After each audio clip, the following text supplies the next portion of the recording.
Hello दोस्तों, आज हम लोग pair of linear equation two variable का थर्ड पार्ट कर रहे हैं और इस पार्ट में मैं आपको तीसरा वाला मेथड जो है क्रॉस मल्टीप्लिकेशन मेथड वो मैं आपको सिखाने जा रहा हूँ।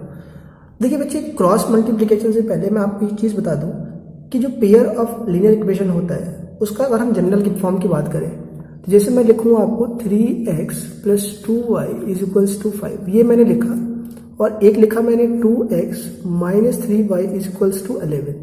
तो इसको बोलेंगे pair of linear equation in two variable. तो जो इसका जनरल फॉर्म होगा, अगर दो के लिए लिखना है तो जनरल फॉर्म तो पता ही है आपको, ax + by + c = 0 होता है। तो अगर एक रहेगा तो काम चल जाएगा, लेकिन अगर दो होगा तब कैसे करेंगे? तो उसके लिए यहाँ पर पहले वाले के लिए 1 1 1 लगा लेंगे, a1x b1y + c1 = 0, और दूसरे का आ जाएगा a2x + b2y + c2 = 0। ये दो आपका बन जाएगा पेयर ऑफ लीनियर इक्वेशन का जनरल फॉर्म। अब कहोगे कि जनरल फॉर्म क्यों बता रहे हो, तो बता दो मैं आपको, क्रॉस मल्टीप्लिकेशन मेथड में आपको जनरल फॉर्म थोड़ा समझना पड़ेगा इन दोनों की। कोई ऐसी ज़रूरत नहीं है खास, लेकिन ये पता होना चाहिए आपको कि जनरल फॉर्म पेयर ऑफ का ये होता है और ये कोई नई चीज़ नहीं है, पहले पढ़ा है आपने। अब मैं बताऊँ आपको, क्रॉस मल्टीप्लिकेशन में अगर आपको x और y की वैल्यू पता करनी है तो सिंपल सा एक फॉर्मूला होता है। क्या फॉर्मूला होता है वो मैं लिख देता हूँ आपके सामने कि x और y में ये फॉर्मूला लगा दीजिए तो आपका आंसर आ जाएगा। वो होता है a1b2 - a2b1 डिनोमिनेटर में, ऊपर आ जाएगा b1c2 - b2c1। y निकालने के लिए a2c1 - a1c2, और यहाँ पर नीचे सेम ही रहता है a2b1। सेम का मतलब है जो इसका है वही उसका है। अब सवाल सबसे बड़ा यही उठता है कि आखिर ये कहाँ से आ गया और ये है क्या, और इसको याद कैसे करेंगे पेपर में और लगाएंगे कैसे इसको। पहले चीज़, इसको बिल्कुल याद नहीं रखना, आपको दिमाग से बिल्कुल स्किप कर देना, बस देख लो कि आखिर इसको लिखते कैसे हैं वो सिखाने जा रहा हूँ मैं आपको। फिर बिना इसके यूज़ किए हुए ही डायरेक्ट आप आंसर कैसे निकालोगे वो भी बता रहा हूँ, ध्यान से सुनना। तो सबसे पहले मैं आपको ये लिखना सिखाता हूँ, आखिर ये लिखते कैसे हैं। तो ये लिखने के लिए करना क्या पड़ेगा कि जो ये जनरल फॉर्म है ना, इन दोनों को एक दूसरे के नीचे लिख लीजिए। नीचे का मतलब है a1x + b1y + c1 = 0 and a2x + b2y + c2 = 0। इन दोनों को ऊपर नीचे लिख लीजिए। उसके बाद क्या करना होता है, आपको ये साइन याद रखना पड़ेगा, ऐसे याद रखना। ये साइन पहले यहाँ से शुरू करना होगा, पहले यूं मल्टीप्लाई करना होगा, फिर ये। इसको थोड़ा ध्यान रखो कि जिस तरफ से मैं बना रहा हूँ। अब इसका क्या रोल है बताता हूँ मैं आपको। तो पहली चीज़, नीचे वाला टर्म कैसे आता है वो देख लो आप। नीचे वाला निकालने का तरीका ये होता है कि देखो, यही वाला फॉर्मूला जो साइन था ये बनाइए, ऐसे वाला करके, ऐसे करके। तो जब a1 को b2 से मिलाओगे तो ये आएगा a1b2। देखो a1b2 आ गया। पूरे फॉर्मूले में माइनस होता है, प्लस नहीं होता, ध्यान रखना आप। उसके बाद a1 को b2 से करने के बाद a2 को जब b1 से करोगे तो आ जाएगा a2b1। देखो a2b1 आ गया। जो इसके नीचे है वही इसके नीचे आएगा। तो एक पता करने के बाद दूसरे में तो दिक्कत नहीं आनी चाहिए।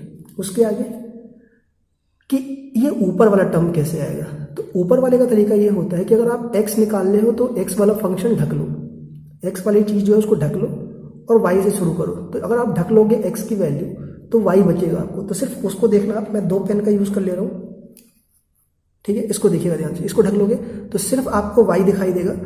तो करना क्या होगा, आपको b1 से c2 को करना पड़ेगा। तो ये आएगा b1c2 माइनस, और b2 को c1 से करोगे, यूं करोगे तो ये आ जाएगा b2c1। देखो ये आ गया। तो x निकालने के लिए x ढक लीजिए, b1 को c2 से, फिर ये वाला साइन, तो ये ऊपर वाला आ गया। और y के ऊपर वाला कैसे आएगा, अब y को ढक लीजिए। लेकिन y को ढकना, तो एक बात ध्यान रखना, आप जो बताने जा रहा हूँ मैं आपको, कि y को ढकने के लिए अगर आप ये वाला साइन बना रहे हो तो ध्यान रखना कि y के आगे से बनाओगे ये चीज़। तो y के आगे देखो क्या लिखा हुआ है, y के आगे c1 लिखा है। ऐसे मत कर देना, गलत हो जाएगा। y के आगे c लिखा हुआ है, तो अब c1 के आगे कोई नंबर तो है ही नहीं। तो इमेजिन करिए यही टर्म आगे लिखा होता तो हम कैसे करते, c1 को लाके a2 से करते। या सपोज करिए ये चीज़ यहाँ ना लिख करके आगे लिखा होता तो यूं जब मिलता तो ये a2 से मिलता। या देखो c1 इससे उल्टा जाएगा मान लो, तो c1 को a2 से मिलाओगे, देखो c1 a2 आ गया, a2 c1 c1 a2 एक ही चीज़ है, और जो बच गया a1 c2 ये हो गया। तो सिंपल से ये हो गया। बस क्रॉस मल्टीप्लिकेशन करना होता है, इसीलिए इसको बोला जाता है क्रॉस मल्टीप्लिकेशन मेथड। तो ये तो हो गया आपको फॉर्मूला याद करने का तरीका। अब इस पे क्वेश्चन कैसे करेंगे बिना फॉर्मूले के, वो बता रहा हूँ, ध्यान से सुनना, देखते चलना। तो मैं एक क्वेश्चन ले लेता हूँ आपके सामने, क्वेश्चन आपकी स्क्रीन पर लिख देता हूँ, आप भी नोट कर लो मेरे साथ साथ। Solve 3x minus 4y equals to 10 and 4x minus 3y equals to 11। इन दोनों को सॉल्व करना है। तो देखिए सॉल्व करने के लिए अगर आप एलिमिनेशन लगाते तो 3 से इंटू कर देते, 4 से कर देते, सब्स्टिट्यूशन लगाते तो x की वैल्यू निकाल करके पुट करा देते इसमें। लेकिन आपको लगाना है क्रॉस मल्टीप्लिकेशन मेथड, तो पहले इसको जनरल फॉर्म में चेंज करना पड़ेगा। जनरल फॉर्म में चेंज करने के लिए 10 को इधर लाना पड़ेगा, बिकॉज जनरल फॉर्म में प्लस इक्वल टू लास्ट में 0 होना चाहिए। तो 10 इधर आएगा तो ये हो जाएगा 3x minus 4y minus 10 equals to 0। और इसको इधर लेके आएंगे तो ये आ जाएगा 4x minus 3y minus 11 equals to 0। इन दोनों को ऊपर नीचे लिखना होता है, पहले वाले को पहले लिख लो, दूसरे वाले को दूसरा, जनरल फॉर्म में चेंज करके। और ध्यान रखिएगा बच्चे कि जनरल फॉर्म में लास्ट में इधर 0 होता है। अब फिर से वही x निकालने के लिए और y निकालने के लिए फॉर्मूला बताया था मैंने आपको। तो आप फॉर्मूला बिना लगाए कैसे करोगे वो मैं बताता हूँ, और फॉर्मूला लगा के कैसे करोगे वही बताता हूँ मैं आपको। तो फॉर्मूला लगा के करना आपको, तो उसका तरीका ये तो सिंपल सा है कि आप a1 निकाल लो, b1 निकाल लो, c1 निकाल लो। इसमें से a1 की वैल्यू 3 है तो 3 रख लीजिए, b1 माइनस 4 है माइनस 4 रख लीजिए, c1 माइनस 10 है माइनस 10 रख लीजिए। इसी तरह से मैंने a2 b2 c2 रख लीजिए और फॉर्मूले में जा करके वैल्यू पुट कर दीजिए, आंसर आ जाएगा। और अगर आप बिना उससे करना चाहते हो तो ध्यान से देखना कैसे कर रहा हूँ मैं। फिर से वही तरीका, इसको इससे मल्टीप्लाई करना है तो 3 को माइनस 3 से करोगे तो 3 इंटू माइनस 3 ब्रैकेट में माइनस, इसको अब ये हो गया। तो अब 4 को माइनस 4 से, 4 को माइनस 4 से, याद है ये वाला साइन बताया था आपको। तो 3 को माइनस 3 से, 4 को माइनस 4 से। अच्छा बच्चे जब लिखते हैं ना तो x और y को भी मल्टीप्लाई कर देते हैं, नहीं सिर्फ नंबर्स लेना होता है। और जो नीचे नंबर आया है वही नंबर यहाँ आएगा, 3 इंटू माइनस 3 और 4 इंटू माइनस 4। अब ऊपर का टर्म कैसे आएगा, तो ऊपर के लिए x को ढक लीजिए और y वाला शुरू करिए। तो y वाले में 4 को माइनस 11 से करोगे तो माइनस 4 और माइनस 11 मल्टीप्लाई होगा तो प्लस का यानी माइनस 4 और माइनस 11 इंटू हो जाएगा, फिर बीच में माइनस, और फिर ये इससे इंटू होगा तो माइनस 10 को माइनस 3 से। तो ये आ गया x वाला टर्म। आपको यार ये तो बड़ा कॉम्प्लिकेट टर्म हो गया बच्चे, देखने में कॉम्प्लिकेट लग रहा है। अब ये आंसर एक लाइन में आ जाएगा आपको। आगे बढ़ते y के लिए y को ढक लीजिए और इसके आगे से स्टार्ट करिए। y को ढक करके y के आगे से स्टार्ट करोगे तो यहाँ से इसको करोगे तो माइनस 10 इंटू 4 होगा, माइनस 10 इंटू 4 होगा और फॉर्मूले का माइनस, और फिर माइनस 11 को 3 से करना होगा। Simple cross multiply. अब ये बस आपको ना बिना ये मेथड अगर पता रहेगा आपको तो बिना फॉर्मूले लगाए आप सीधा लिख सकते हो यहाँ पर। और x इज इक्वल्स टू, नीचे देख लीजिए, 3 को 3 से करोगे तो माइनस का 9 आएगा। और देखो ये 4 4 या 16, माइनस का 16 होगा और माइनस माइनस ये प्लस का 16 हो जाएगा। और ये y के नीचे कुछ सोचने की जरूरत नहीं है, जो नीचे यहाँ होगा वही नीचे यहाँ लिख लीजिए। ऊपर देखिए 11 4 या 44 प्लस का, बिकॉज माइनस माइनस प्लस हो जाएगा। और ये माइनस माइनस प्लस हो गया, प्लस और माइनस माइनस ही रहेगा, 10 3 या 30 आ जाएगा। 10 4 या 40 माइनस का, माइनस और माइनस प्लस, 11 3 या 33। अब बताइए 44 में से 30 माइनस करेंगे तो कितना आएगा, ये आ जाएगा आपका 14/7। 16 में से 9 माइनस करेंगे तो 7 आ जाएगा, ये कट के 2 आ जाएगा। तो x की वैल्यू 2 आ गई। सिमिलरली यहाँ से जब y की वैल्यू निकालेंगे तो ये आएगा माइनस का 7 अपॉन ये 7 आएगा, ये कट के माइनस का 1 आ जाएगा। तो ये आंसर हो गया आपका x और y का, और किस मेथड से हुआ, क्रॉस मल्टीप्लिकेशन मेथड से।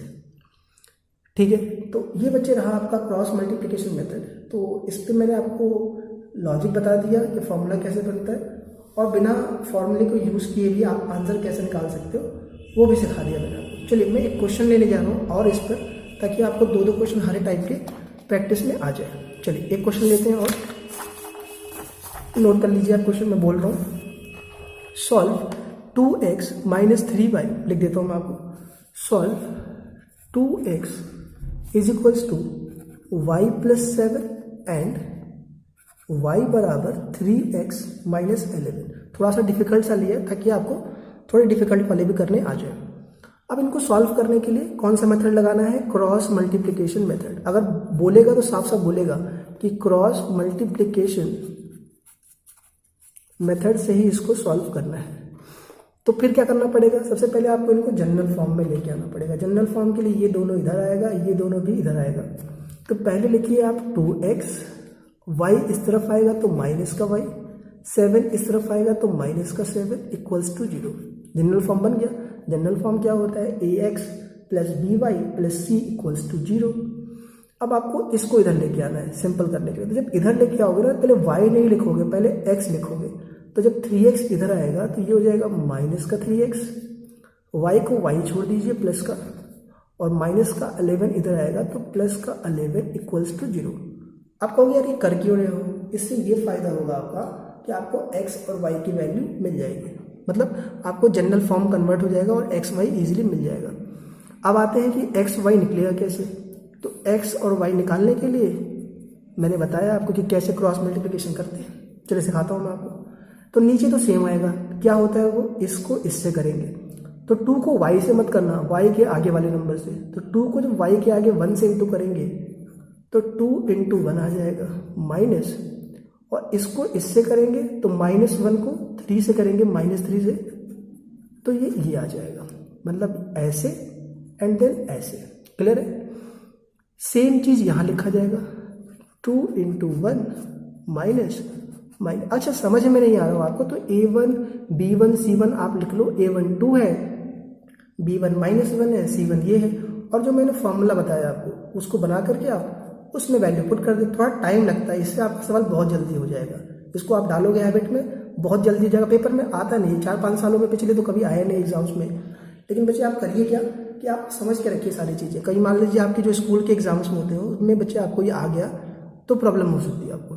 चलिए अब x निकालने के लिए x ढक लीजिए और फिर गुणा कर लीजिए, मल्टीप्लाई कर लीजिए। -1 को 11 से करिए तो -1 को 11 से करेंगे तो ये आ जाएगा 11 से, और -7 को 1 से करेंगे तो -7 इंटू 1 आ गया। और जब y निकालोगे तो y ढक लीजिए और फिर आगे से शुरू करिए। -7 को -3 से करिए और -11 को 2 से कर लीजिए। हो गया। अब देखिए यहाँ से x की वैल्यू आ जाएगा 11 बन जा माइनस का 11, ये माइनस का 7 है, माइनस प्लस का 7 आ जाएगा नीचे। 2 1 जा 2 हो गया, और ये माइनस प्लस 3 हो गया तो ये माइनस का 3 आ जाएगा। क्लियर है? यहाँ से y निकालोगे आप तो यहाँ पर कुछ सोचने की जरूरत नहीं है।